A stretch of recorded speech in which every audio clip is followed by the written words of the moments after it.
Décideurs engagés, l'émission TV de l'hémicycle qui révèle les décideurs et nous permet de comprendre ce qui, chaque jour, leur donne envie de se battre et de réussir. Bienvenue dans On se dit tout, l'émission des décideurs engagés sur l'hémicycle TV, et nous avons le plaisir aujourd'hui d'être accueillis par Tony Gomez ici dans ce restaurant, le restaurant Chez Laurent en plein cœur de Paris. Un haut lieu évidemment des décideurs politiques et économiques, et qui dit changement de lieu dit forcément, vous le voyez, changement de décor, mais pas changement d'objectif, puisque nous allons continuer à vous raconter des parcours inspirants, des analyses aussi, vous allez le voir, très pertinentes justement pour appréhender ce monde d'aujourd'hui et aussi avoir des clés pour le monde de demain.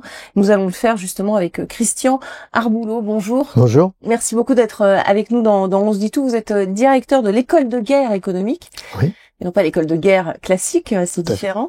Comment est-ce que vous êtes devenu l'un des principaux, on dit stratégiste et pas stratège, hein, Non, c'est le terme, je trouve intéressant, stratégiste. Voilà, l'un des principaux stratégistes en intelligence économique en France. Alors déjà, qu'est-ce qui vous a fait prendre ce parcours et qui fait qu'aujourd'hui vous êtes justement directeur de l'école de guerre économique? Décideur engagé, c'est d'abord peut-être dans ma jeunesse j'ai eu un certain engagement sur lequel ensuite j'ai fait un bilan, et ce qui m'a amené en fait à réfléchir au monde dans lequel j'étais, à faire la part des choses. C'est pas toujours facile, et surtout à prendre du recul.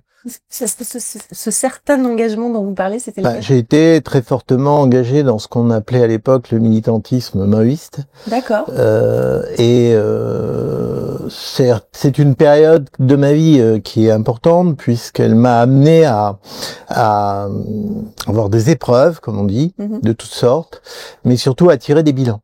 Bien sûr. Et tirer des bilans pour essayer de comprendre. Et en fait, cet engagement, pourquoi il a joué un rôle par la suite, c'est que j'ai appris énormément de méthodes qui tournaient assez autour de l'information, de l'usage de l'information comme outil critique, comme outil de résonance.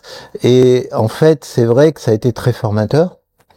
Et par la suite, j'étais très intéressé par non pas simplement l'information, mais aussi le renseignement et les rapports de force. Et renseignement, rapport de force, ça m'a amené en fait à réfléchir à la création d'un concept, l'intelligence économique, et dans une lecture du monde qui n'était pas très partagée à ce moment-là. On est fin des années 80. Oui, qui était assez lisible. Exactement. Voilà. Et en fait, cette lecture du monde, c'est le concept de guerre économique. Oui. Et guerre économique, pas telle qu'on l'entend encore aujourd'hui, c'est-à-dire l'économie de guerre, comment équiper un pays. Non, là, je parle de guerre économique du temps de paix. Oui. C'est-à-dire des rapports de force, et dans lesquels il n'y a pas que les rapports de force concurrentiels, mais il y a aussi, et avec une place assez prépondérante, les rapports de force de puissance. Ce qui m'a permis très tôt de réfléchir à pourquoi des pays comme le Japon, puis la Chine, si je prends ces deux pays d'Asie, ont réussi à compenser un retard très important pour se hisser, pour le Japon, numéro 2 de l'économie mondiale début des années 90, et pour la Chine à la place qu'elle occupe actuellement. Voilà. Donc c'est un point important, l'information, donc la stratégie, comment on accroît la puissance par l'économie, parce que ça c'est un concept que je trouve très important aujourd'hui et sur lequel je travaille depuis longtemps. L'actualité, bien sûr, c'est une arme, hein, finalement. Et donc on peut dire que oui, ça a été une démarche pionnière. Et il a fallu du temps. Voilà. Et d'ailleurs, vous avez été co-auteur du rapport Martre lorsque vous étiez conseiller au commissaire au plan. Oui, auprès de monsieur Martre, Henri Martre. Voilà. Et c'est l'État qui vous avait demandé de travailler sur ce concept d'intelligence économique.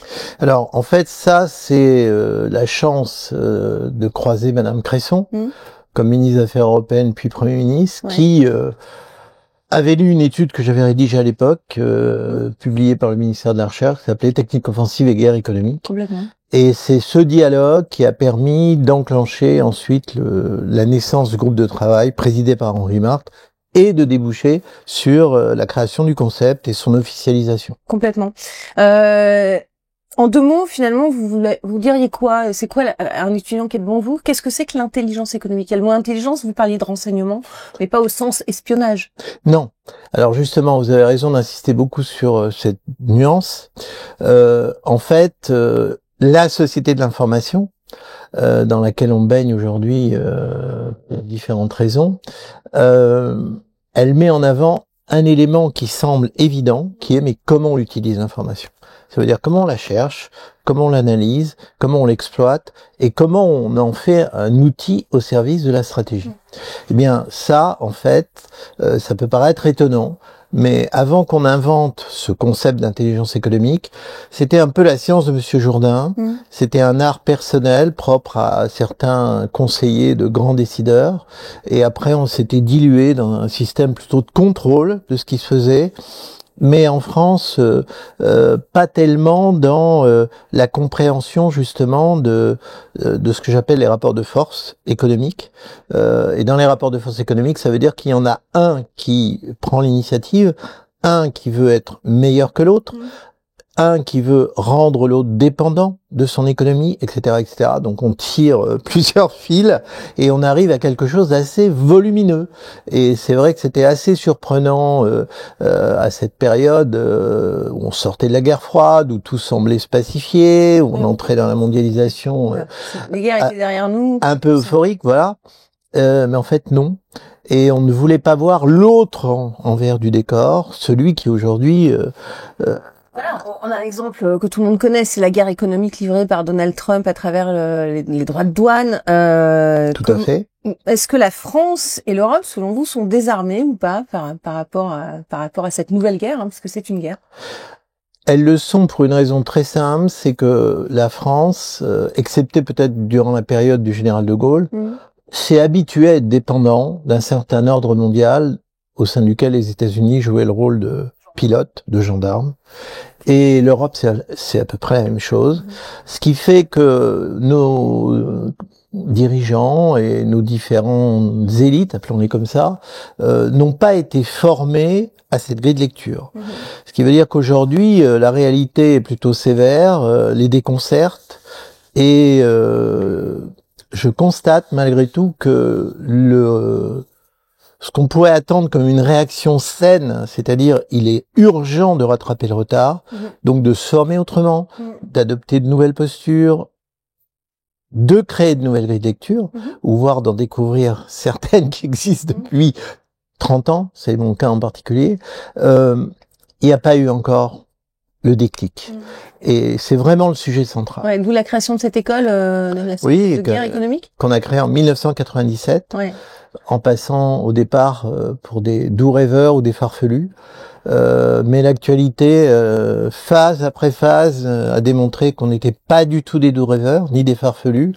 Et enfin, on commence maintenant à nous prendre au sérieux, à tendre l'oreille sur des initiatives qu'on mène. Exemple, très récemment cet été, on a travaillé avec d'autres équipes, dont des personnes proches de votre structure d'ailleurs, sur un indice sur les risques de désindustrialisation. Voilà, c'est ce que j'allais dire. Alors ça, c'est très intéressant. C'est le premier d'ailleurs de ce genre. Et on l'a comparé avec d'autres. Ouais.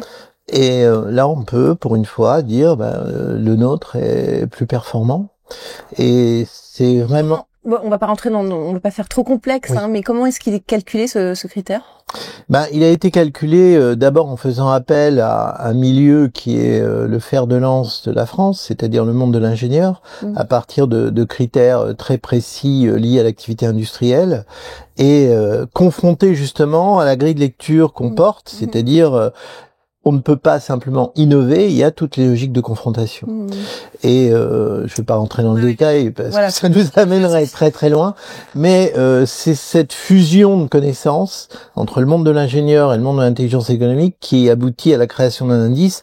Et j'espère, en tout cas à notre modeste niveau, on essaiera d'y contribuer à l'apparition d'un observatoire pour ancrer cette connaissance. Et éviter justement ce phénomène de désindustrialisation que l'on connaît en France. Exactement. Ça veut dire nous tourner vers le politique, dans les territoires, lui montrer un certain nombre de scoring, d'éléments qui permet aux politiques de mettre en alerte son propre système d'analyse, ou idem pour les préfets. Donc faire circuler l'information déjà. Exactement. Ne pas arriver après que le coup soit parti, mais plutôt l'anticiper.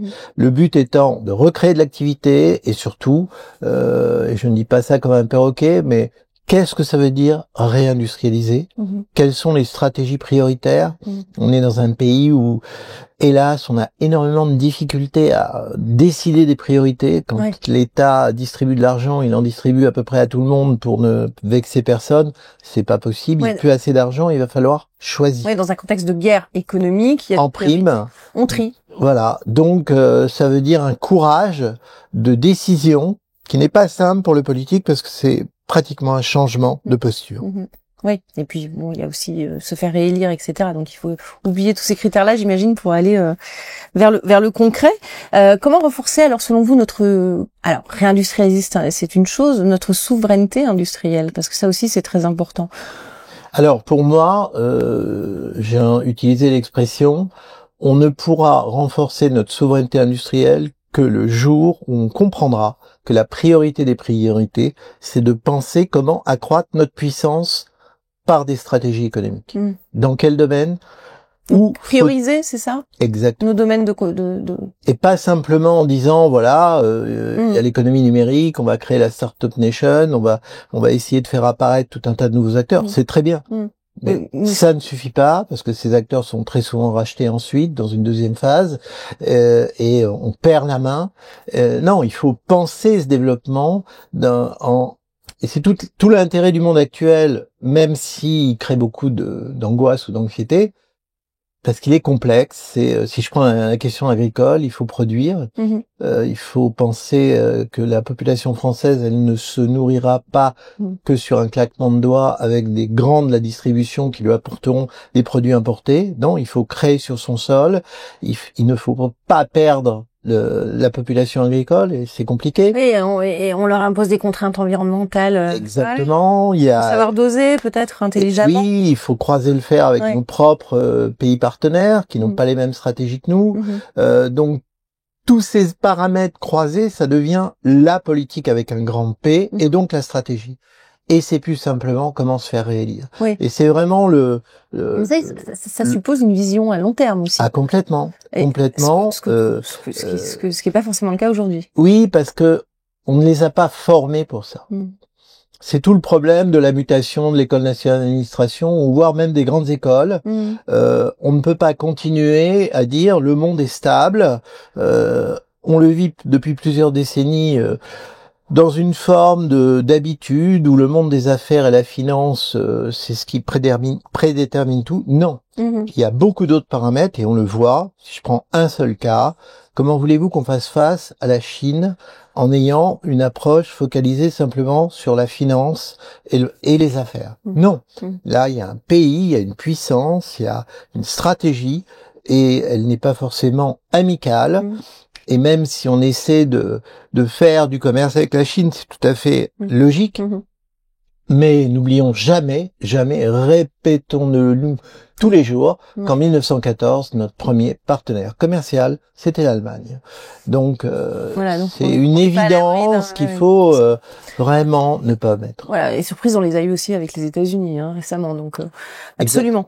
On va passer à la question, c'est passionnant, on aimerait continuer, mais on va passer à la question du World Impact Summit à présent. Le World Impact Summit, le sommet des décideurs, évidemment, qui souhaitent bâtir un avenir durable, juste après le jingle.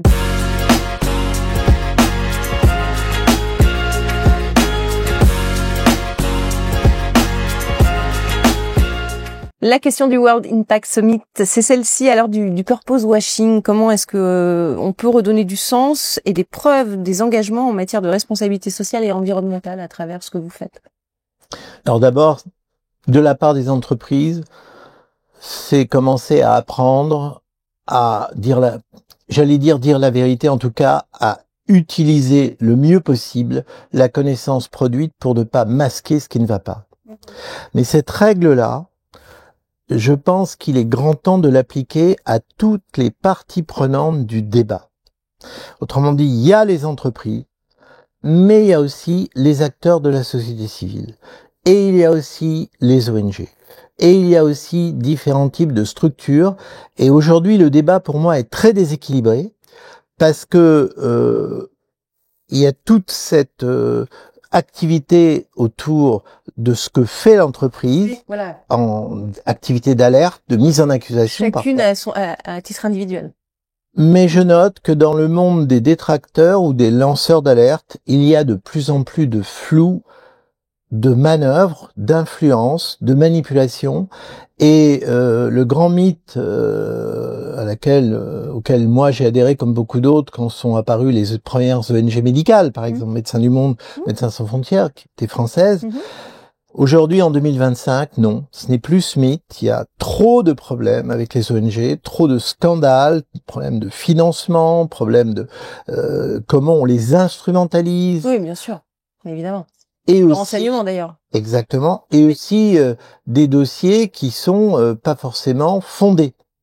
Donc c'est pour ça que si on veut être sérieux par rapport aux logiques d'environnement, parce que ça c'est un sujet. Donc, parce que chacune tire la couverture vers elle, on est d'accord. Exactement. Derrière, il y a des Et ce qui est très grave, c'est qu'il y en a qui tirent la couverture de ce côté-là pour faire un propre modèle économique de survie ou de continuité. Complètement. Donc on peut pas donner un chèque en blanc à des gens sous prétexte qu'ils viennent de la société civile et qu'a priori ils ne peuvent être que francs, sincères et se battent pour la veuve et l'orphelin, alors qu'à l'intérieur de cette myriade maintenant de structures, il y a des gens qui gagnent de l'argent, qui ne veulent pas en perdre, qui ont des profils de carrière à défendre, dans des logiques d'inégalité très importantes entre ceux qui dirigent les structures et ceux qui sont des bénévoles, etc. On a besoin de faire du buzz aussi pour exister. Il faut y voir clair. Voilà. Donc cette règle-là... C'est votre rôle, c'est le rôle de votre école de détecter justement ces signes. Tout à fait. Nous, on a choisi de travailler sur les deux versants. Ouais. C'est-à-dire l'aspect entrepreneurial dont vous avez parlé, c'est clair, c'est très important. Et l'autre qu'il ne faut pas oublier. Question d'un jeune de Centrale Supélec à présent, juste après le jingle.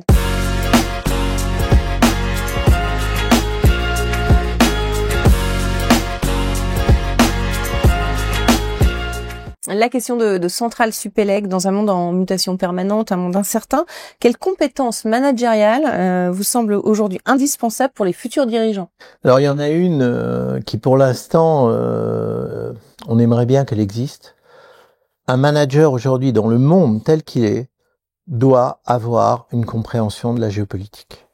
Ça, je suis d'accord avec vous. Et on est à peine en train de se réveiller.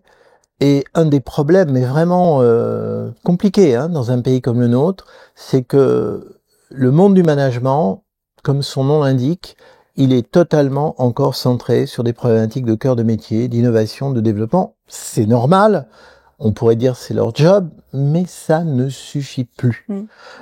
Quand on travaille avec des interférences aussi importantes que celles de la politique américaine de Trump, ou celle de la politique chinoise, ou celle de la politique indienne, et la liste est longue, comment voulez-vous qu'un manager fasse l'impasse sur l'analyse des conséquences de ses décisions politiques sur les enjeux de marché et sur les enjeux compétitifs? Donc là, il y a un trou béant qui n'est pas comblé. Et le vrai défi aujourd'hui du monde de l'enseignement supérieur, auquel j'appartiens, c'est d'arriver à expliquer à ces cadres supérieurs d'entreprise que le temps est venu de se former à ça. En ce moment, j'ai une délégation de 20 chefs d'entreprise colombiens. La Colombie, c'est loin. A priori, c'est pas comme la France, c'est en retard. Pas du tout. Voilà, c'est des gens qui ont compris ça, et franchement, si j'avais 20 chefs d'entreprise français qui aient la même lucidité que ceux que j'accueille en ce moment dans mes locaux, je serais ravi. On est encore très très loin du compte. Parce que la géopolitique, hélas, ça reste le méchant petit canard, le boulet au pied qu'il faut s'ajouter à la vie quotidienne, aux contraintes de la direction d'une entreprise. Ça ne doit surtout plus être perçu comme ça. Absolument. Question de l'hémicycle à présent. C'est vous qui allez peut-être interpeller, poser des questions aux personnes qui nous gouvernent. C'est juste après le jingle.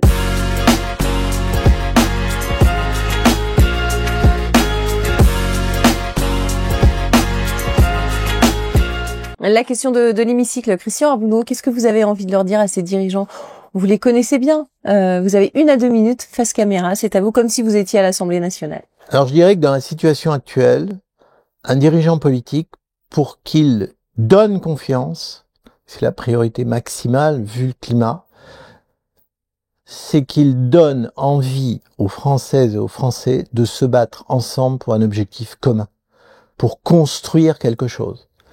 Il faut vraiment inverser ce rapport très malsain où une population totalement défiante attend du politique des choses.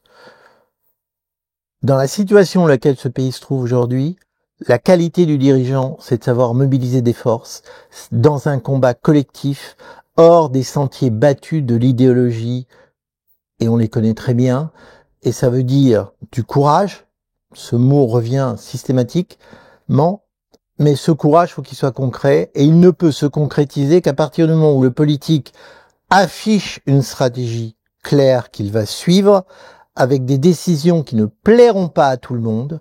Il est clair que dans un pays comme la France, c'est terrible ce que je vais dire, mais nous ne nous en sortirons que lorsque la majorité des gens qui souhaitent se battre pour développer ce pays l'emportera contre ceux que ça n'intéresse pas. Et c'est ça le fossé à franchir.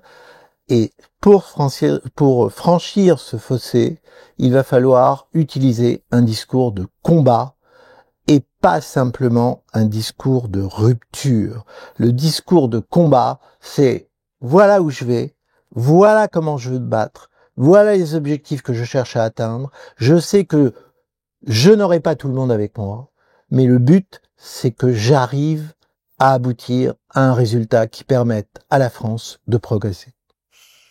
Voilà, le message est passé. Merci beaucoup. Merci Christian Herbulot d'avoir participé à On dit tout. Merci beaucoup, c'était très intéressant.